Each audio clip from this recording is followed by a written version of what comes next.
السلام علیکم۔ Urdu news channel میں آپ سب کو خوش آمدید کہا جاتا ہے۔ آج 25 مئی 2020 بروز پیر سعودی عرب میں گزشتہ 24 گھنٹوں کے دوران کرونا وائرس میں مبتلا مزید 2235 افراد کی تصدیق ہوئی ہے، جبکہ وائرس سے متاثرہ مزید 9 افراد جان کی بازی ہار گئے۔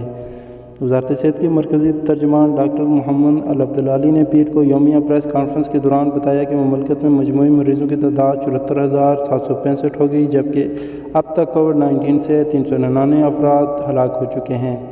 سعودی خبر رساں ایجنسی SPA نے وزارت صحت کے حوالے سے بتایا کہ پیر 25 مئی کو 2148 افراد صحتیاب ہوئے، جن کے ساتھ ہی اس مرض سے شفایاب ہونے والوں کی مجموعی تعداد 45,668 ہو گئی۔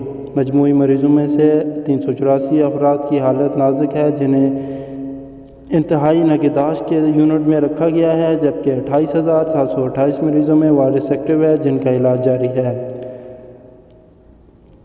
گزشتہ 24 گھنٹوں کے دوران جن نئے مریضوں کی تصدیق ہوئی، ان میں سے 41% سعودی جبکہ 59% غیر ملکی شامل ہیں۔ کووڈ-19 کے مریضوں میں 27% خواتین اور 73% مرد، جبکہ 11% بچے اور 4% معمر افراد شامل ہیں۔ وزارت صحت کی جانب سے جاری اعداد و شمار کے مطابق ریاض میں 765 مریضوں کی تصدیق ہوئی، جبکہ مکہ مکرمہ میں متاثرین کی تعداد 416، جدہ میں 350، مدینہ منورہ میں 184، دمام کے علاقے میں 113، الجبیل کے علاقے میں 74، الخبر کے علاقے میں 58، الحفوف کے علاقے میں 55، القطیف کے علاقے میں 24، بریدہ کے علاقے میں 24، حائل کے علاقے میں 20، دہران کے علاقے میں 15، تبوک کے علاقے میں 12، طائف کے علاقے میں 10، جبکہ دیگر شہروں میں مریضوں کی تعداد 10 سے کم رہی۔